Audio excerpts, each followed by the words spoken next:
홍 지사가 검찰 조사 후 수사 과정과 의혹에 대해서 해명하고 1원이라도 잘못된 돈이 있으면 처벌받겠다고 말했습니다. 수억 원대 공금 횡령 혐의로 경남 상인연합회장이 구속됐습니다. 홍 지사의 선거 캠프에서 활동 이력이 세상 화제입니다. 9월부터 전국적으로 어린이집 CCTV가 의무화됩니다. 아이들이 보다 안전한 환경에서 보육을 받게 됩니다. 창원 산업진흥재단 설립을 위한 발긴 총회를 갖고 창원형 전략산업 육성에 주도적인 역할을 하게 됩니다.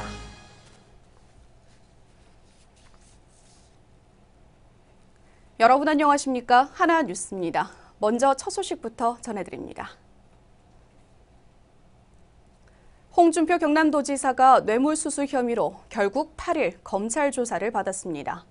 홍 지사는 검찰 조사 후에 11일 기자간담회를 통해 수사 과정과 의혹에 대해서 해명했습니다. 보도에 전주현 기자입니다.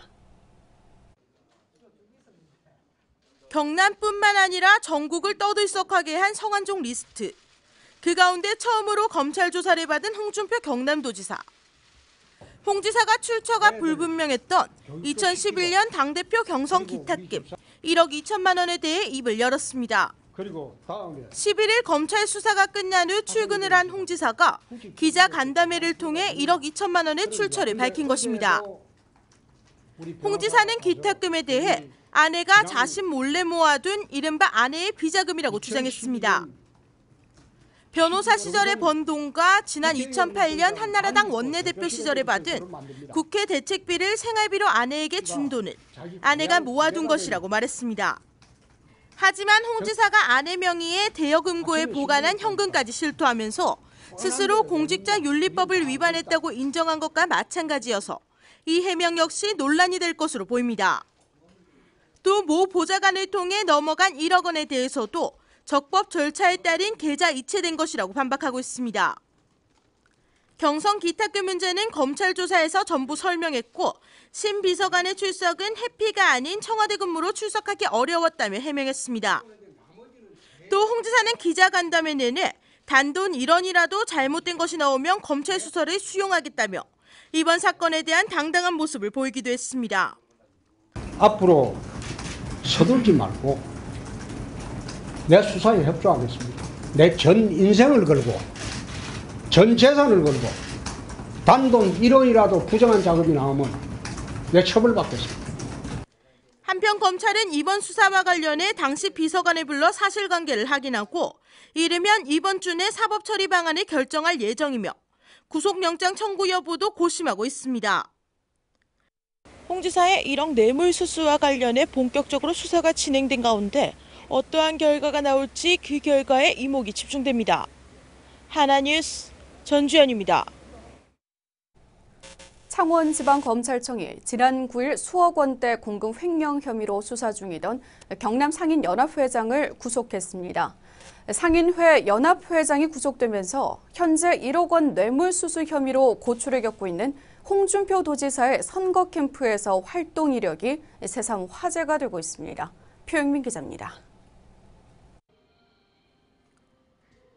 창원 지역 전통시장 상인회장을 지냈으며 최근 경남 상인연합회 회장 연임에 성공하며 탄탄대로를 걷던 회장 조모 씨. 하지만 지난 6일 창원지방검찰청이 업무상 행정협의로 자택과 차량, 사무실을 압수수색하면서 악몽이 시작됐습니다. 그는 전통시장 배달 도우미 인건비를 허위 정산하고 창원에 새로 입점하는 대형마트의 상생협력 기금을 횡령한 혐의를 받아왔습니다. 이외에도 검찰은 상인신문 발행 보조금과 홍보책자 발행 비용을 과다 계산해 돌려받는 방법으로 부당이득을 취한 것으로 보고 있습니다. 결국 창원지방법원은 창원지검이 청구했던 조 회장에 대한 구속영장을 9일 발부했습니다. 조 회장의 구속으로 경남도의 보조금 지원 관리에 구멍이 뚫렸다는 목소리까지 나오고 있습니다.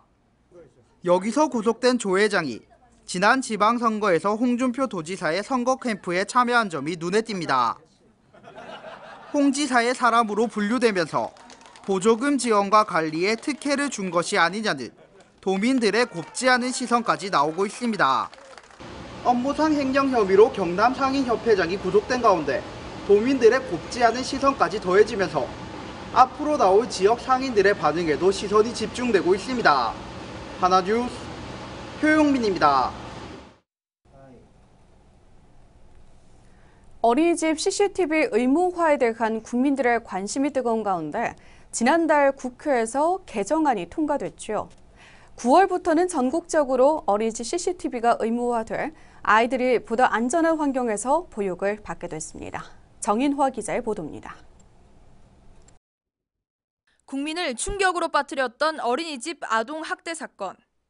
전국적으로 문제가 제기되고 있는 시점에서 국회는 어린이집 CCTV 설치 의무화에 대한 내용을 담은 영유아 보육법 개정안을 지난달 가결시켰습니다.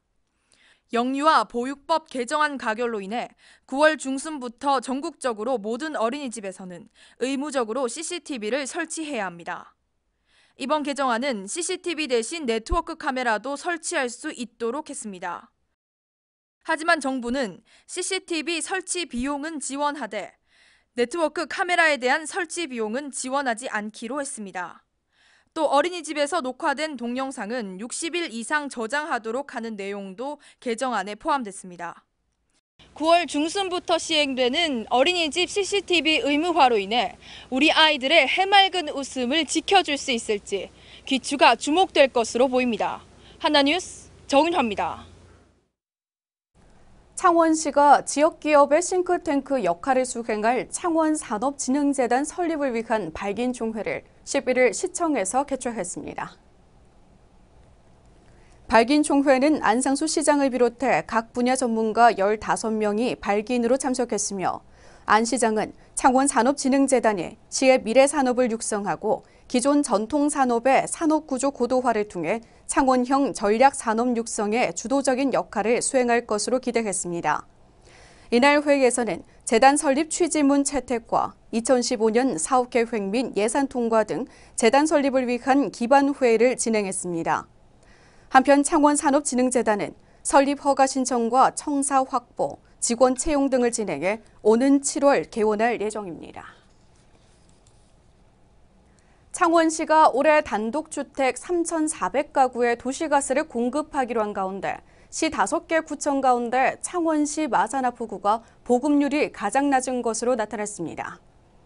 시는 올해 도시가스 보조사업 예산을 5억 원 늘려 15억 원을 확보했으며 올해 사업을 완료하면 성산구가 97.5%로 가장 높고 의창구 84.2%, 마산회원구 67%, 진해구 62.6%, 마산하포구가 37.3%에 그쳐 단독주택 도시가스 보급률이 가장 낮았습니다. 예산은 가구당 최대 150만 원으로 시설 분담금의 50%를 차지하며 사용 전 안전검사 등을 거쳐 올해 말 도시가스를 공급할 계획입니다. 경상남도가 저소득층 시각과 청각 장애인을 대상으로 장애인용 텔레비전 1,700여 대를 무료로 보급할 방침입니다. 도는 지난 11일 방송통신위원회와 업무 협약을 체결해 공동사업으로 장애인용 TV 보급에 나섭니다. 무료 보급 대상자는 저소득층 장애인을 우선으로 중증 장애인, 경증 장애인 등의 순으로 선정되며 신청은 오는 26일부터 한 달간 각 지역 읍면동 주민센터에서 받아 7월까지 대상 선정 후 보급할 예정입니다. 한편 도는 이번 TV 보급으로 시각, 청각 장애인의 방송 접근권을 보장하고 TV 구입의 어려움 해소에도 도움이 될 것으로 기대했습니다. 제4회 창원시장기 생활체육 게이트볼 대회가 지난 11일 마산종합운동장 보조 경기장에서 열렸습니다. 이날 대회에는 총 500여 명, 66개 팀이 참가했으며 예선전은 코트별 링크전으로 본선은 리그전으로 진행돼 전국 게이트볼 심판 자격증을 소지한 심판이 공정한 심사를 맡았습니다. 이날 대회는 게이트볼에 대한 소속감을 부여해 전체 동호인과 유대감을 강화하고 지역 내 실버 세대들이 밝은 노후를 영위할 수 있도록 도왔습니다. 게이트볼은 T자형 스틱으로 볼을 쳐서 경기장 내 3곳의 게이트를 차례로 통과시킨 다음 골프에 맞히는 구기 종목입니다. 완연한 봄 날씨를 보인 지난 주말 창원시 곳곳에서 다양한 행사가 마련돼 지역민들의 발길이 이어졌습니다. 창원시는 5월 9일 아구대를 맞아 마산 합포구를 대표하는 향토 음식인 아귀찜을 알리는 마산 아구대 축제를 8일 개막해 11일까지 선보였습니다. 축제 기간 아구거리에 있는 모든 식당이 아귀찜을 10% 싼 가격으로 판매하고 시식 행사와 아귀찜의 세계화가 가능한지를 놓고 요리 전문가 등과 함께 세미나도 개최했습니다. 또 10일 진해만 생태숲 걷기 대회도 열려 5천여 명의 참가자들은 풍호 공원 운동장을 출발해 7km에 달하는 코스를 걸으며 도심 속 생태숲길을 느꼈으며 각종 체험 행사도 마련돼 가족, 연인, 친구 등 참가자들의 호응을 얻었습니다. 우리 지역의 이슈와 다양한 소식을 집중 취재한 기획보도 시간입니다. 오늘 이 시간에는 계속해서 논란이 되고 있는 무상급식 중재안에 대해서 입장을 정리했는데요. 돌연 수용 거부 의사를 밝힌 도교육청에 대해서 도의회에서도 발끈했습니다. 끝이 보이지 않는 이번 사태에 대해서 전주현 기자가 정리했습니다.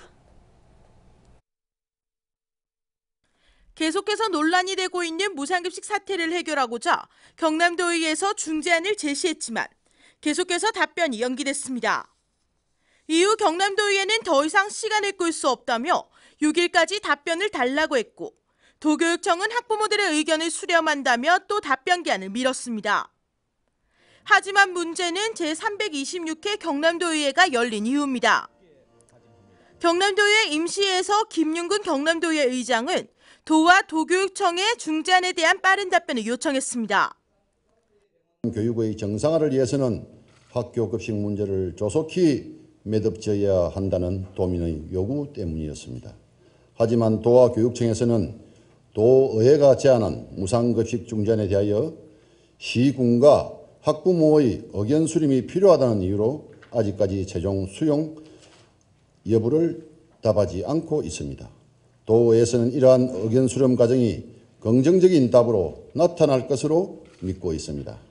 비록 의회의 중재안이 양 기관 모두 온전하게 만족하지는 않겠지만 오로지 경남교육의 발전과 도민의 갈등 해소라는 대승적 차원에서 수용해 줄 것을 다시 한번 강력히 요구하는 바입니다.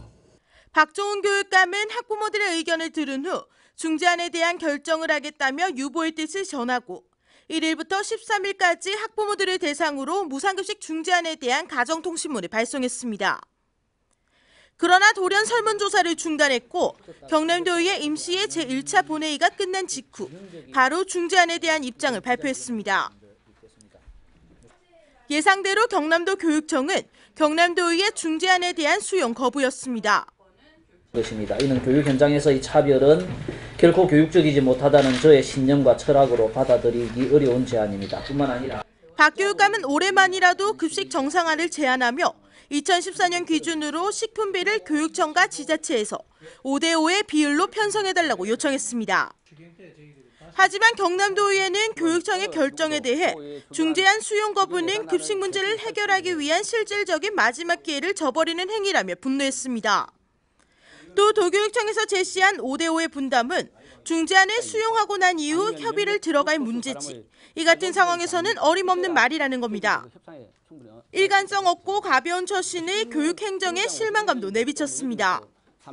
교육감의 이러한 가벼운 처신이 오히려 학부모와 교육 현장의 혼란을 가중시키고 교육 행정에 대한 불신을 확산시킨다는 사실을 교육감 혼자만 모른다는 것이 궁금합니다.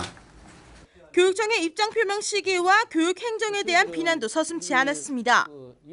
그러나 박종훈 교육감은 5월 7일 본회의가 끝나자마자 마치 기다렸다는 듯이 중재안을 거부하는 기자회견을 하였습니다. 이는 도의회의 도민의 대표기관으로 인정하지 않겠다는 것이며 경남 교육 발전에 의한 협의의 파트너로조차 생각하지 않는 비상식적 행동입니다. 경남도의회 의장단은 이번 수용 거부와 관련해 더 이상은 교육청과의 협상이나 중재는 없을 것이라며 입장을 밝혔습니다. 우리 도의회는 무상급식과 관련하여 박종훈 교육감과 더 이상의 대화 노력은 무의미하다고 판단되어 그 어떤 협상이나 중재는 없을 것이며 이후의 무상급식 중단에 대한 모든 책임은 박종훈 교육감께 있다는 것을 이 자리에 분명히 밝혀둡니다. 바로 이어 여영국 의원은 현재 사태와 관련해 도의회에서는 제시할 당시부터 교육청에서 거부할 것을 알고 있었고 이것은 새누리당의 명분 쌓기밖에 안 된다며 꼬집었습니다. 이처럼 도교육청의 돌연 무상급식 중재안 수용 거부 의사로 다시 이번 사태는 원점으로 돌아갔습니다. 결국 피해는 도내 학생들과 학부모들이 고스란히 떠안게 됐습니다. 정치 힘겨루기로 애꿎은 도민들만 상처받고 피해를 보고 있습니다. 다시 원점으로 돌아간 무상급식 중단 사태. 얼마나 많은 학생들이 더 상처와 피해를 입어야 이번 사태가 마무리될지 심히 우려스럽습니다. 하나뉴스 전주연입니다.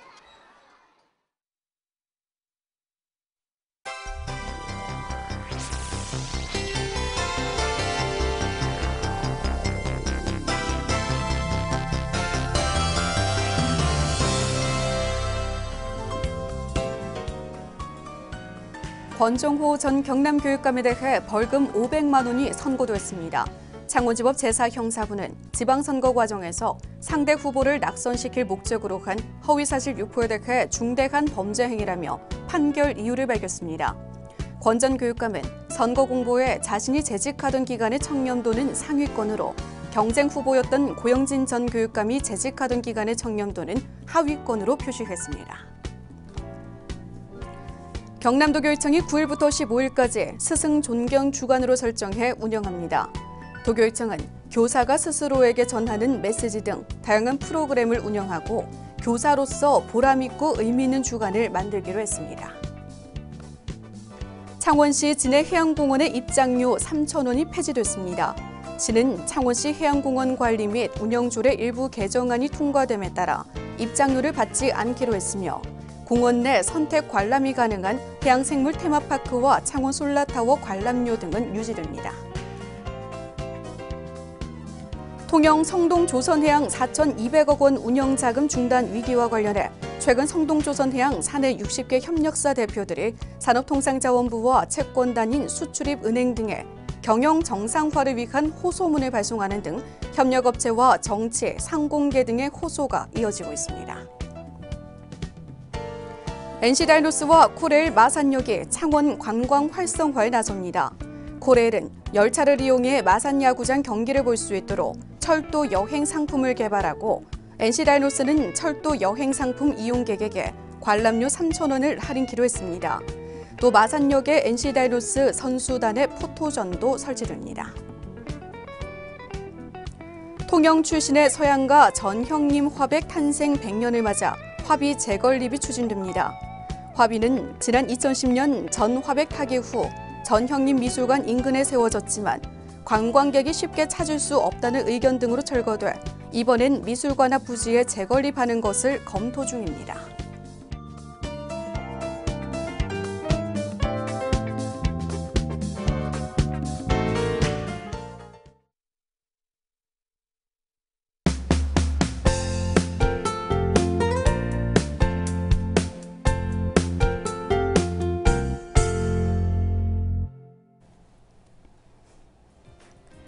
경남도교육청은 학생 상담 자원봉사자 도협의회 임원 9명에게 위촉장을 수여했습니다. 도협의회는 경남 지역 3,700여 명에 달하는 학생 상담 자원봉사자를 대표하는 조직으로 교육청과의 창구 역할을 수행하게 되며 임기는 5월부터 2017년 4월까지 2년간입니다. 경남대학교 창업보육관이 창업진흥원에서 개최하는 2015년 대한민국 창업리그 운영기관에 도에서 유일하게 2년 연속 선정됐습니다. 창업보육관은 오는 6월 창업 아이템 경진대회를 열어 대상 한 팀에게 대한민국 창업리그 본선 진출권을 부여할 계획입니다. 고성군은 고성군 청소년 문화의 집에서 청소년 운영위원회 멘토 18명과 멘티 청소년 10명의 친목과 단합을 위한 우리는 하나 체육대회를 열었습니다. 아낌없는 지도와 조언으로 멘토링 프로그램을 운영해 멘티 청소년들의 실력과 잠재력을 향상시켜 좋은 반응을 얻고 있습니다. 주택관리공단 통영도남관리소는 8일 도남 주공아파트에서 문화예술공연 및 어버이날 입주민 나눔 한마당 행사를 개최했습니다. 이날 행사는 이웃과 소통하는 장과 삶의 만족도 향상 등을 위해 마련됐으며 특히 어버이날을 맞아 어르신들에게 카네이션을 달아주며 웃 어른에 대한 공경심과 효도의 마음을 전했습니다.